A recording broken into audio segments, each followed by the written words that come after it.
That's not your shoulders. That's not your shoulders. That's probably a little bit of shoulders and also more like a full body swing.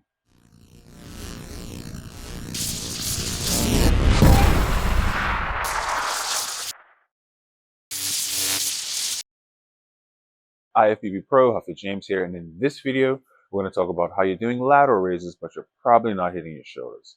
Now, some of the common ways I see people do lateral raises, but they're not optimally hitting their shoulders, is one, they're more focused, and you're going to hear me say this a lot, focus on just going from point A to point B, and I've seen them leaned over slight, swinging their arms back, and they're just squeezing their shoulder blades.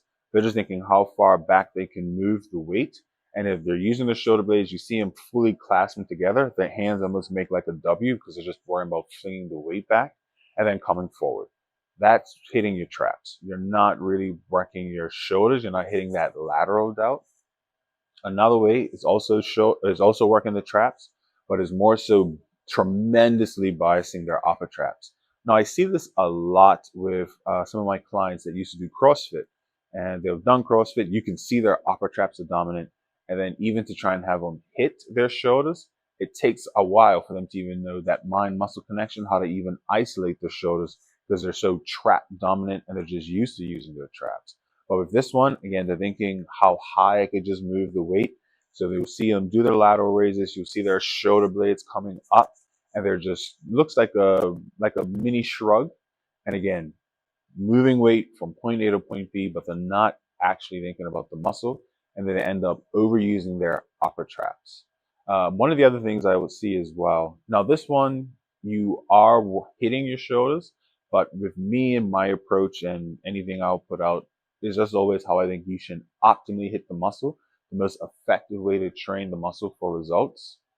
You see it a lot of times where people will have their hands close together and they'll use this to generate momentum.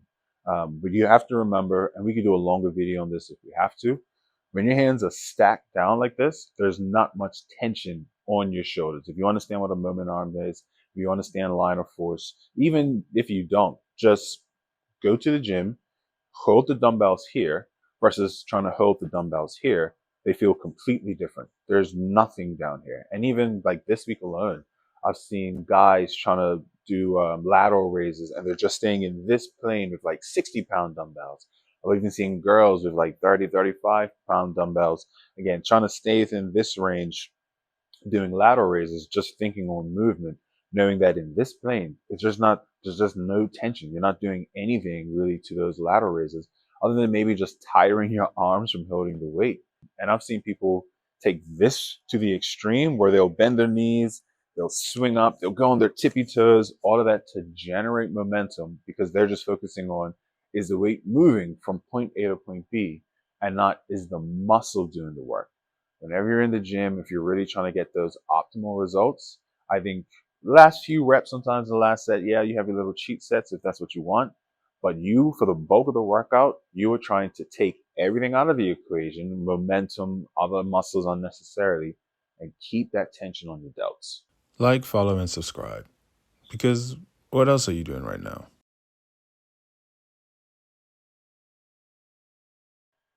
Now, for me, when I do my lateral raises, one, personally, I like to always do it on a bench. You don't have to do it on a bench, but I like that. We talked about that swinging that people do.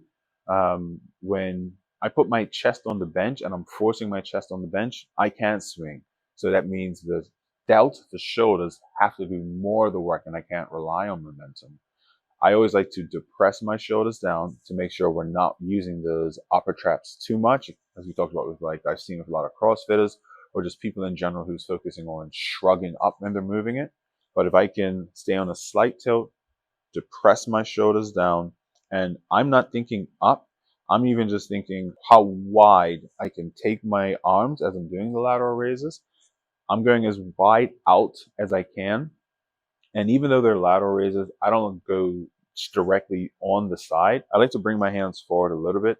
I notice it takes a little tension off of my traps, possibly. And again, it's just keeping my delts doing the most of the work and going out as wide as I possibly can. As I'm coming down, I don't come all the way down to my side. I feel that tension. Once I come down to about 35 degrees on the bottom, I notice anything under that, I don't feel anything in my delts, so I will stop there, and then I'll go back up and I'll stay within that range. And that's the way that I know I'm taking that momentum out. I'm always thinking about that core and posture, depressing my shoulders, and thinking at most, how am I just keeping that tension on my delts? So hopefully this video was useful. If you have any questions, leave them in the comment below, and I'll see you on the next video. Thanks for watching.